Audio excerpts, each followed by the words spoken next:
ससुराल में पहली सुबह बर्तन गिरने की आवाज़ से शिखा की आंख खुल गई। घड़ी देखी तो 8 बज रहे थे। वह हड़बड़ाकर उठी। उफ, मम्मी जी ने कहा था कल सुबह जल्दी उठना, रसोई की रस्म करनी है, हलवा पूड़ी बनाना है, और मैं हूँ कि सोती ही रह गई। अब क्या होगा पता नहीं। मम्मी जी डैडी जी क्या सोचेंगे, कहीं मम्मी जी गुस्सा ना हो जाएं। हे भगवान, उसे रोना आ रहा था। ससुराल और सास का नाम होवा उसे बुरी तरह से डरा रहा था।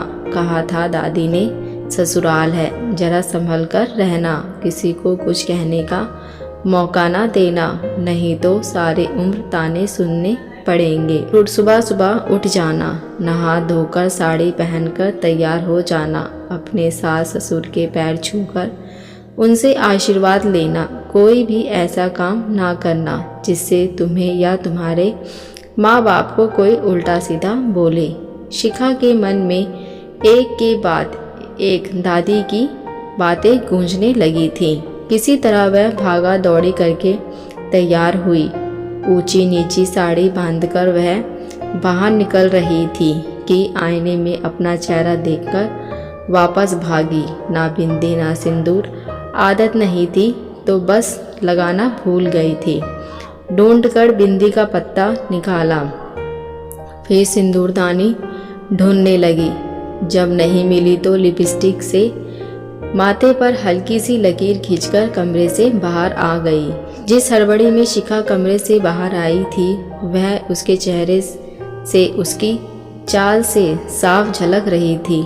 लगभग भागती हुई सी वह रसोई में दाखिल हुई और वहां पहुंचकर ठिठुर गई।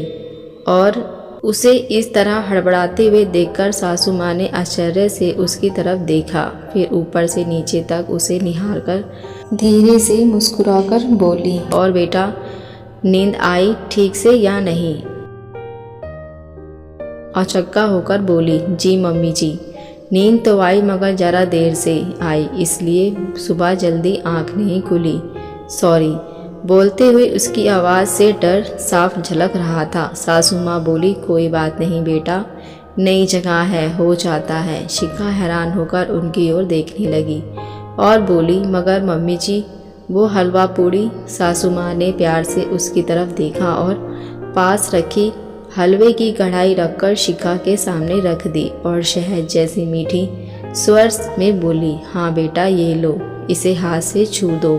शिखा ने प्रश्न भरी निगाहों से उनकी ओर देखा। उन्होंने उसकी ठुड्डी को स्नेह से पकड़कर कहा, बनाने को तो पूरी उम्र पड़ी है, मेरी इतनी प्यारी गुड़िया जैसी बहू की अभी हंसने खेलने के दिन हैं। उसे मैं अभी से किचन का काम थोड़ी ना करने दूंगी। तुम बस अपनी प्यारी सी मीठी मुस्कान के साथ स्वर कर देना, आज की रस्म करने के लिए इतना ही काफ़ी है। सुनकर शिखा की आंखों में आंसू भर आए।